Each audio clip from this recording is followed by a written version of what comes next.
नमस्कार. संत स्वामी माझा संगाती या आपल्या चॅनलमध्ये मी विलास गावरस्कर आपल्या सर्वांचं मनापासून स्वागत करतो. मंडळी, दोन महत्त्वाच्या गोष्टींवरती मला चर्चा करायची होती. एक तर म्हणजे मला भेटलेले एक गृहस्थ जे मठामध्ये मला भेटले होते, आणि दुसरी गोष्ट म्हणजे आध्यात्मिक बाजार किंवा ज्याला भोंदू बाबा किंवा ह्या सगळ्या गोष्टी ज्या सुरू झालेल्या आहेत समाजामध्ये, त्याबद्दल थोडंसं माझं वैयक्तिक मत मला थोडंसं सांगायचं होतं. काय झालं होतं की हा व्हिडिओ करताना मी थोडंसं वेगळ्या मानसिकतेमध्ये हा व्हिडिओ करतो आहे. खरं म्हणजे याचं कारण म्हणजे विचारांची सगळी अशी काय म्हणूयात त्याला आपण, बरीच जळमटं किंवा खूप काही गोष्टी असं गोंधळ कालवा कालव म्हणतो आपण, तशा पद्धतीचं झालेलं आहे. एकीकडे मंदिरांमध्ये प्रचंड प्रमाणामध्ये रांगा लागत आहेत. मंदिराच्या ट्रस्टींकडनं होणारा भ्रष्टाचार हा तर एक वेगळा भाग आहे. भोंदू बाबांकडे जाणाऱ्या लोकांचं प्रमाण खूप वाढतं आहे. एकीकडे स्वामींबद्दलचं मत लोकांचं खरंच खूप चांगलं होतं आहे, ही चांगली गोष्ट आहे. पण त्यातून थोडंसं डोळसपणा किंवा विवेक थोडंसं कमी वाटतो आहे. म्हणजे माझं ऑब्झर्वेशन एक थोडंसं मी सांगतो आहे. परवा मठात गेलेलो असताना, म्हणजे ही थोडीशी आधीची गोष्ट आहे, प्रकट दिनाच्या आधीची, तर तिथे एक गृहस्थ आले होते. त्यांच्या पत्नीसोबत ते आले होते. आणि आपली मुलं कशी ऐकत नाहीत किंवा आपली मुलं आपल्याशी कसं बोलत नाहीत, आमच्यामध्ये कसा संवाद होत नाही, आणि याला स्वामी काहीच करत नाहीत, त्यामुळे स्वामींकडे येण्यात खरंच काही अर्थ नाही. आता हे सगळं मी आत्ता आलो आहे, पण नंतर मी सगळं सोडून देणार आहे. अशा आविर्भावामध्ये ते गृहस्थ बोलत होते.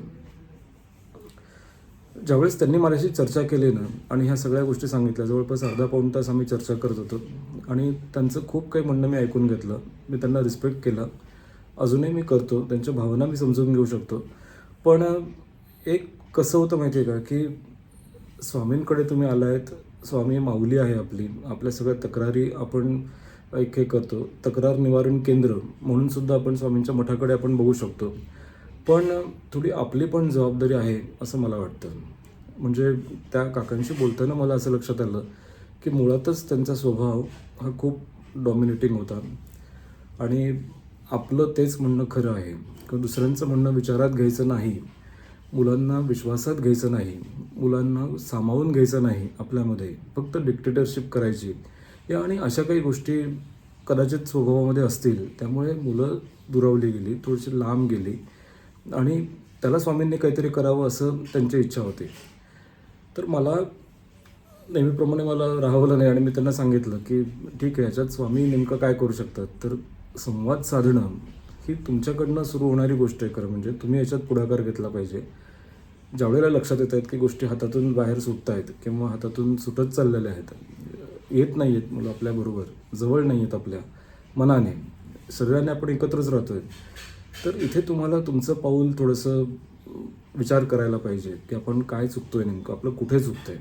कदाचित तज्ज्ञांची मदत घेतली असती तर खूप चांगलं झालं असतं.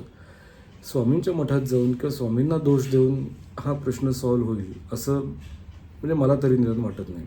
तुम्ही प्रार्थना नक्कीच करू शकता, पण त्याबरोबर तुम्ही स्वतः पुढाकार घेणं, तुम्ही स्वतः काहीतरी कृती करणं, कर्म करणं, संवाद साधण्यासाठी स्वतःहून पुढे येणं, हे सुद्धा तितकंच महत्त्वाचं आहे.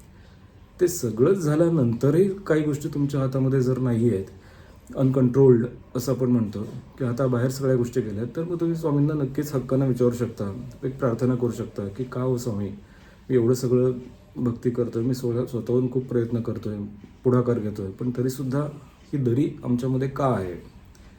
हे तसं होऊ शकलं असतं. म्हणजे थोडंसं विवेक पाहिजे. मला नेहमी असं वाटतं की स्वामींच्या संपर्कात किंवा स्वामींच्या सानिध्यात येणाऱ्या मंडळींनी थोडंसं विवेकपूर्ण अशा पद्धतीचं जर आचरण केलं ना, तर त्याला स्वामी नक्की मदत करतात. भिवू नकोस, मी तुझ्या पाठीशी आहे. याचा अर्थ असा आहे की पुढे तुला जायचं आहे, तुला पुढे इनिशिएटिव्ह घ्यायचा आहे, तू मार्ग शोधण्याचा प्रयत्न कर. कदाचित तुला गोंधळ होईल, कदाचित तुला त्रास होईल, कदाचित अडचणी येतील, पण ह्या सगळ्यावरती मी आहे. त्यामुळे मला एक जेन्युइनली असं वाटतं की ज्या ज्या कुटुंबांमध्ये असे काही दरी आहे किंवा हे आहे, तर तिथे आपण तज्ज्ञांची मदत घेऊ शकता, समुपदेशनाची मदत घेऊ शकता, काउन्सिलिंग करू शकता, काउन्सिलिंग जे करतात काउन्सिलर्सकडे आपण घेऊन जाऊ शकतो आणि या परिस्थितीला बदलण्यासाठी स्वतःहून काहीतरी प्रयत्न अशा पद्धतीने करू शकतो.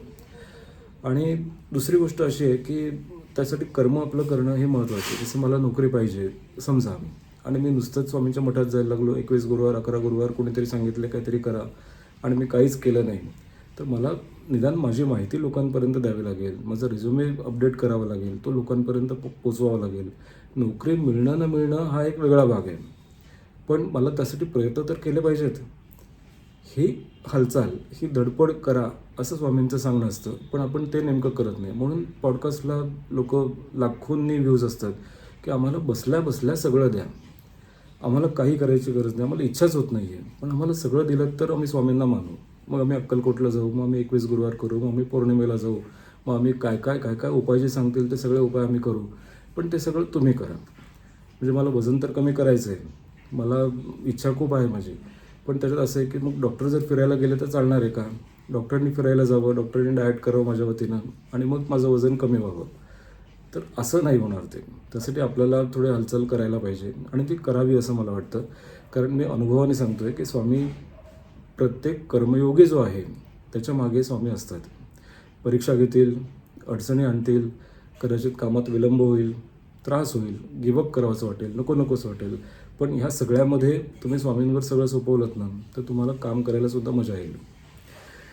असो, दुसरी गोष्ट अशी आहे की कॅप्टन अशोक खरातची चर्चा आजकाल सगळीकडे सगळ्या माध्यमांमध्ये आहे आणि त्यातून परत एक मुद्दा ही की अशोक खरातची आत्ताची केस नाही आहे. पुण्यामध्येच मला वाटतं ही दुसरी केसरी उघड झालेली अशी केस आहे. यापूर्वी पण अशा केस झालेल्या आहेत. फार पूर्वी आसाराम बापूच्यापासून ही परंपरा चालत आलेली आहे की असे जे ढोंगी बाबा आहेत किंवा मी भविष्य सांगतो, मला मागचं कळतं, मला मागचा जन्म सांगता येतो, पुढचा जन्म तुम्हाला सांगता येतो, मी तुमचं सगळं भविष्य उत्तम करतो, उज्ज्वल करतो किंवा भविष्यातले प्रॉब्लेम सगळे करतो. माझं आक्षेप थोडं या गोष्टींवरच आहे की आपण इतकं हतबल, इतकं असहाय्य आणि इतकं आपण अधीर का झालेलो असतो, आपल्याला भविष्य का जाणून घ्यायचं असतं. त्या शास्त्राबद्दलचं माझं मत चुकीचं नाही आहे. मी तुम्हाला पुन्हा एकदा सांगतो, कदाचित काही लोकांचा गैरसमज होईल. ते शास्त्र नक्कीच आहे, वेदकाळापासून चाललेलं आहे, पुराणांमध्ये त्याचा उल्लेख आहे, खूप माणसं त्याच्यामध्ये खूप छानपैकी काम करत आहेत, खूप गांभीर्याने काम करत आहेत, संशोधन करत आहेत, अभ्यास आहे, त्यांची बुद्धी आहे, सगळं मला मान्य आहे. पण मला असं वाटतं की आपण सगळं शस्त्र आपण टाकणं आणि सांग रे बाबा मला आता माझं काय होईल पुढे, माझं काय होईल भविष्यात होईल, ही असहाय्यता कशाला आहे. एकीकडे आपण मठात तर जातो, एकीकडे आपण तारक मंत्र म्हणतो, पण तारक मंत्र म्हणून सुद्धा आपल्याला तारणारे स्वामी आहेत हा विश्वास आपल्याला का वाटत नाही, तो विवेक आपला अजून का येत नाही. स्वामींवर आपण सगळं सोपवतो ना, पण तरीसुद्धा मग एका ज्योतिषाकडे जाऊन तुम्हाला काय जाणून घ्यायचं असतं, तो काय तुमचं करणार आहे. ज्योतिषी म्हणजे सटवाई नाही आहे की जो तुमचं भाग्य बदलेल आणि अशा प्रकारचे पैसे उकळून किंवा राजकारण्यांचा मंत्रीसंत्र्यांना हे करून ते अजिबात शक्य होत नाही.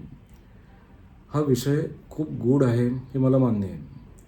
मी स्वतःसुद्धा या घटनेचा खूप एक घटक होतो. मी यापूर्वी पण व्हिडिओमध्ये सांगितलेलं आहे. मी तर माझी कुंडली बॅगेतच घेऊन फिरायचो, इतकं मला त्यानं वेड लागलं होतं. कारण हे जाणून घेणं करिअरच्या टप्प्यांमध्ये आपल्याला खूप महत्त्वाचं वाटतं. पण नंतर माझ्या स्वतःच्याच लक्षात आलं की हे करून काही उपयोग होत नाही, पैशांची बर्बादी होते, वेगवेगळ्या शांत्या करा किंवा हे करा, कुठलीही गोष्ट योग्य वेळ आल्याशिवाय तुम्हाला मिळत नाही. ही काळ्या दगडावरची पांढरी रेघ आहे. तुम्ही कितीही करा.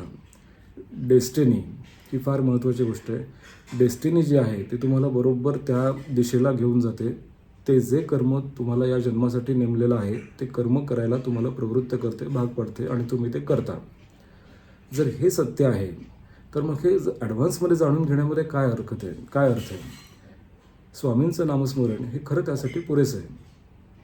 बरं, ग्रहतारेसुद्धा काही फारसे वेगळे नाही होतो. आता शनी महाराज म्हणजे काय सांगतात तर लेबर क्लास किंवा न्याय देवता असं ते म्हणतात. न्यायाची देवता आहे, कर्माची देवता आहे. न्यायाप्रमाणे जे एथिक्सने चालतील, जे न्यायाप्रमाणे वागतील, अनएथिकल प्रॅक्टिस करणार नाहीत, चांगल्या पद्धतीने सचोटीने वागतील, त्याला शनी देवता हे मदत करतात, त्यांना ते फळ देतात. किंवा जो लेबर क्लास आहे, लेबर क्लासला तुम्ही कसं वागवता याच्याबद्दल पण शनी महाराज तुम्हाला चांगले धडे देतात. त्यामुळे लेबर क्लासचे जर तुमचं वागणूक चांगलं असेल, त्यांना जर तुम्ही दानधर्म करत असाल, तुमचं वागणं हिताचं असेल इतरांशी पण, तर आणि न्यायाचं असेल, तर शनी महाराज तुम्हाला साहजिकच मदत करतात. तेच सगळ्या बाकीच्या ग्रहांचं पण आहे. मंगळ म्हणजे काय? अग्रेसिव्हनेस. बुध म्हणजे काय? व्यापार आहे. शुक्र म्हणजे सौंदर्यदृष्टी आहे. राहू म्हणजे तुमचं संगत आहे, की जिथे संगत जर तुमची वाईट असेल तर राहू खराब झाला असं आपण म्हणतो. घरात जर स्वच्छता नसेल, अस्वच्छता असेल, तरी राहू बिघडलेला आहे असं आपण म्हणतो. सूर्य आणि चंद्र म्हणजे आपले आईबाबा आहेत असं आपण म्हणतो. चंद्र हा मनाचा कारक आहे.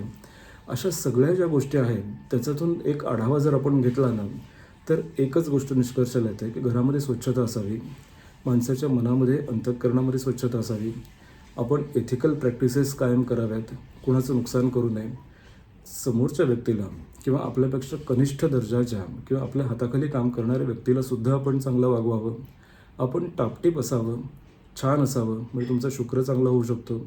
तुम्ही अग्रेसिव्हली काम करावं, अग्रेसिव्हनेस तुमच्यामध्ये पाहिजे, धडाडी पाहिजे, नेतृत्व पाहिजे, म्हणजे मंगळ तुमचा आहे हे आपण कळू शकतो. हे सगळंच म्हणजे एकावर एक आहे. थोडक्यामध्ये म्हणजे तुम्ही उत्तम व्यक्तिमत्व तुमचं कसं असलं पाहिजे, नेतृत्व, दातृत्व, कर्तृत्व तुम्ही कसं असलं पाहिजे. शिवाजी महाराजांना आज 300-400 वर्षानंतरसुद्धा लोक पोवाडे गातात, त्यांची मंदिरं उभारतात, त्यांच्या नावाने स्फुरण चढतं. ते कशासाठी? त्यांनी कुठे कुंडेल्या दाखवल्या होत्या? त्यांनी कुठले पॉडकास्ट बघितले होते की उशाखाली हे ठेवा, गादीखाली हे ठेवा, तुमच्या बाथरूममध्ये हे ठेवा?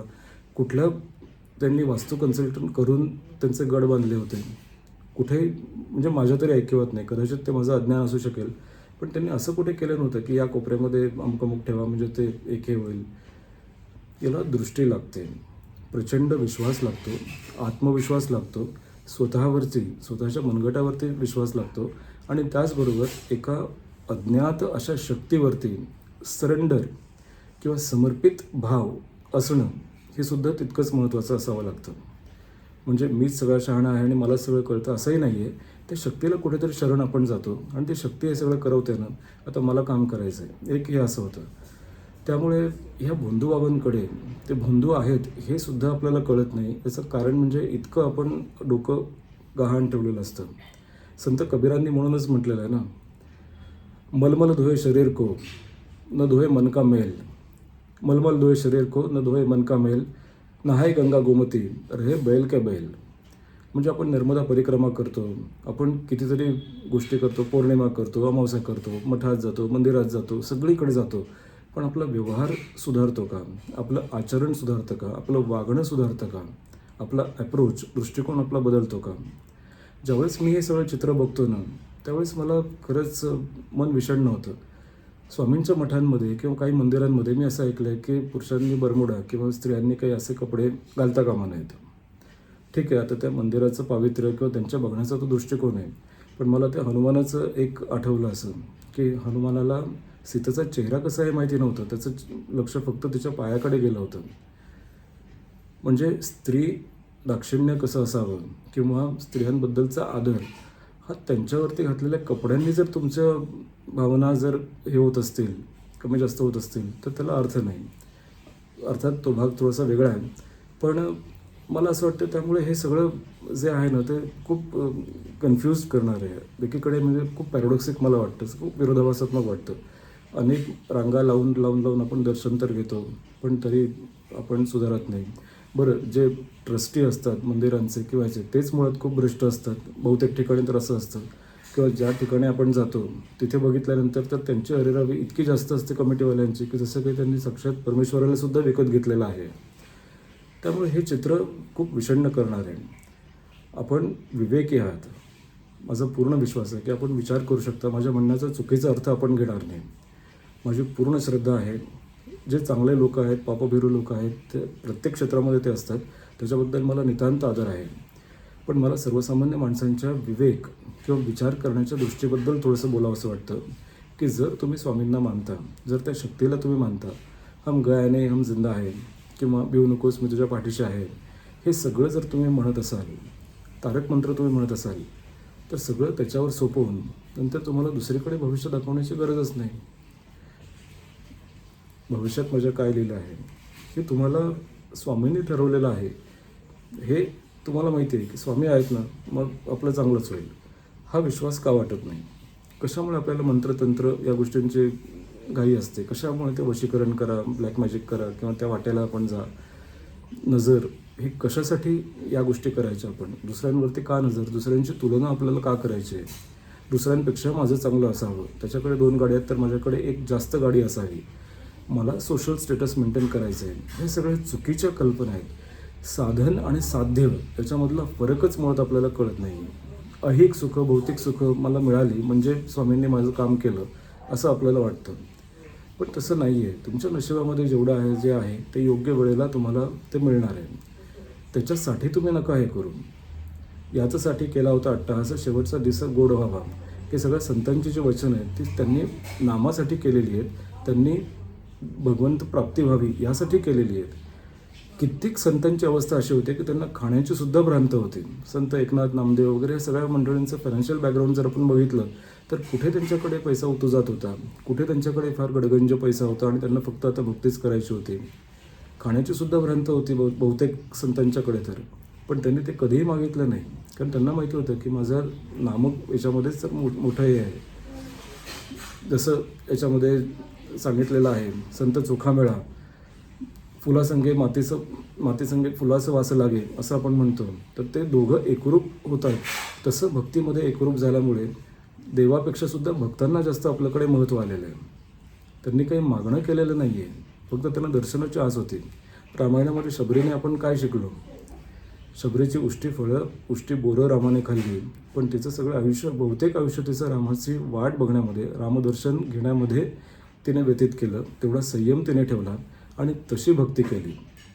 शबरीने असं म्हटल्याचं कधी ऐकिवत नाही की माझं अरे बापरे झोपडी, मला बंगला द्या, मला काहीतरी राहण्याची वस्तू द्या. चला, कॅप्टन अशोक खरात त्या काळात पण कोणीतरी असतील एखादा की जो तुमची अशी स्वप्न पूर्ण करेल, तुम्हाला सगळं जे पाहिजे ते तुम्हाला वश करून देईल. पण त्यांनी तसं कधीही केलं नाही. त्यामुळे मला असं वाटतं की याच्यामध्ये थोडा विवेक आपला असणं गरजेचं आहे. मी खरंच विश्वासाने सांगतो, अनुभवाने सांगतो की स्वामी आपल्या अवतीभोवती आहेत. स्वामी नक्की मदत करतात. आपण ह्या गोष्टींना थारा देता कामा नये. कॅप्टन अशोक खरातसारख्या लोकांचं बघितलं ना तर दोष मला त्यांचा वाटत नाही. आंधळेपणानं किंवा असहाय्यपणे सगळी शस्त्र टाकून आपण त्याच्याकडे जाणारी लोकं आहोत ना, ते खरे दोषी आहेत. कारण इतकी हतबलता, इतकी अस्वस्थता आपल्याला का म्हणून येते? आपल्याला असे मार्ग का पत्करावेसे वाटतात? ठीक आहे, बहुतेक वेळेला आपल्या हाताबाहेर सगळ्या गोष्टी केलेल्या असतात, कधी उपाय सापडत नाही, कधी काही उपयोग होत नाही. पण मग अशा पद्धतीने हे करणं खरंच खूप खूप डेंजरस वाटतं. म्हणून एक असं वाटतं की विवेक किंवा विचार जिथे असतील तिथे खरं अध्यात्माची सुरुवात होते.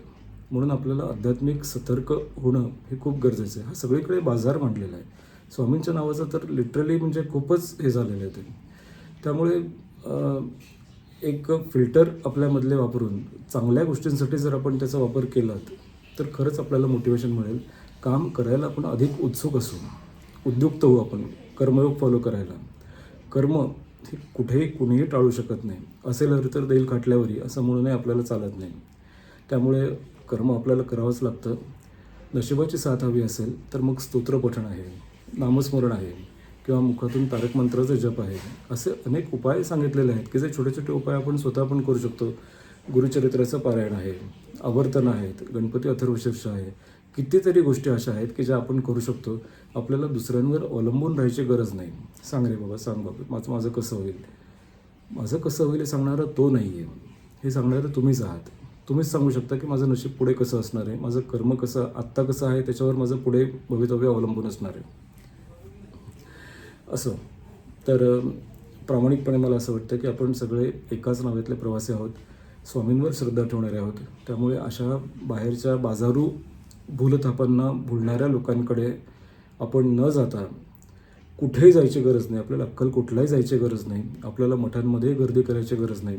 आपण आहेत त्या ठिकाणी ठाईचं बसून घ्यावे नाम असं म्हणून अंतर्मनातून श्वासागणिक स्वामींचं नामस्मरण केलं तर 100% खरंच स्वामी तुमच्या अवतीभोवती असतात. त्यांचं अस्तित्व ते जाणवतात. तुम्हाला फक्त तुमचं कर्म करायचं आहे. त्यामुळे अशोक खरातसारख्या केसेस अशा भविष्यामध्ये आपण दिसू नयेत ही जबाबदारी पूर्णपणे आपली आहे.